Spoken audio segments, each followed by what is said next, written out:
এই ট্রিক্সটা জানলে আপনিও আপনার শর্ট ভিডিওকে খুব সহজেই ভাইরাল করতে পারবেন। দেখতে পাচ্ছেন আমার এই শর্ট ভিডিওটাতে 7,70,000-এর ওপরে ভিউজ চলে এসছে, অর্থাৎ আমার এই শর্ট ভিডিওটা কিন্তু মারাত্মক পরিমাণে ভাইরাল হয়ে গেছে।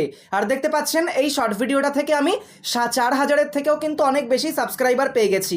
আপনি মাত্র 1,000 সাবস্ক্রাইবার কমপ্লিট করার জন্য কিন্তু ভিডিওর পর ভিডিও আপলোড করেই যাচ্ছেন, কিন্তু 1,000 সাবস্ক্রাইবার হচ্ছে না। 1,000 সাবস্ক্রাইবার করতে গেলে কি করতে হবে দেখতে পাচ্ছেন? তাহলে আপনার শর্ট ভিডিও বা লং ভিডিওকে ভাইরাল করতে হবে, তাহলে 1,000-এর থেকেও বেশি সাবস্ক্রাইবার আপনি করতে পারবেন। এবার সেই ট্রিক্সটা ভালো করে শুনুন। আপনার শর্ট ভিডিওটাকে আপনাকে অনেক ছোট করে বানাতে হবে, আপনার অডিয়েন্স রিটেনশন বাড়ানোর দিকে আপনাকে মনোযোগ দিতে হবে। দেখতে পাচ্ছেন আমার এই শর্ট ভিডিওটা মাত্র 47 সেকেন্ডের, আর 47 সেকেন্ডের মধ্যে কিন্তু বেশিরভাগ অডিয়েন্সই 29 সেকেন্ড পর্যন্ত দেখেছে। এর ফলে অডিয়েন্স রিটেনশন প্রচুর এসেছে, আর ইউটিউব কি করেছে, প্রচুর পরিমাণে কিন্তু বুস্ট করেছে ভিডিওটা। তো আপনিও যদি আপনার অডিয়েন্স রিটেনশনকে বাড়িয়ে নিতে পারেন, আপনার শর্ট ভিডিও ভাইরাল হবেই হবে।